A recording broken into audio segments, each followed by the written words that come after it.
Here we are, Mike, another spring sitting come and gone. Almost as quickly as it started, it was over. 19 days, 18 days last fall, 20 days. So this has become kind of the new normal for sittings. Yeah, and part of that new normal means much longer hours down here on the regular.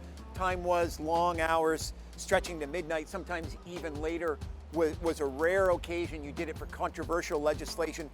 We're seeing more and more, particularly with the Tories this spring. This premier complained about a previous premier, Stephen McNeil, doing exactly this thing, talking about it being undemocratic, unfair, but then, you know, realizing, well, this is a good way to get through a sitting as quickly as humanly possible and with as little damage as possible, although that wasn't entirely the case. No, I think it's safe to say that the longer hours down here do not tend to bring out the best in MLAs. The longer people stay in there, the longer debate drags on, the more tempers get flared, and we saw a little bit of that with the premier frustrated with a former colleague of his, Elizabeth Smith McCrossan. In terms of where the government goes from here, obviously the focus for them is going to shift to healthcare. It's been their campaign issue from day one. It's going to continue to be throughout their mandate. I think there also is reason to look to see whether or not they revisit this non-resident tax. There's been a lot of criticism about the new property tax and deed transfer tax.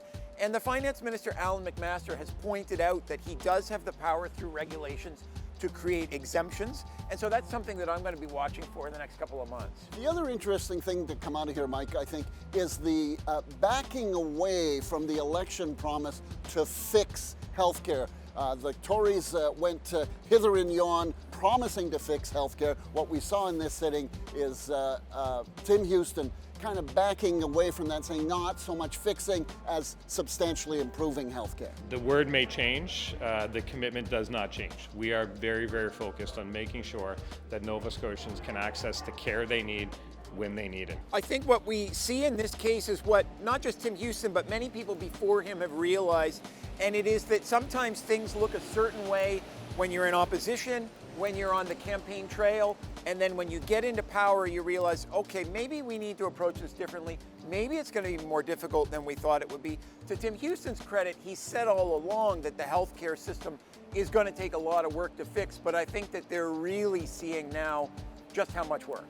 So we shift from here again to out here in the real world, where we've got two opposition parties who are involved in leadership debates. The Liberals, the first debate between Angela Simmons and Zach Churchill this week.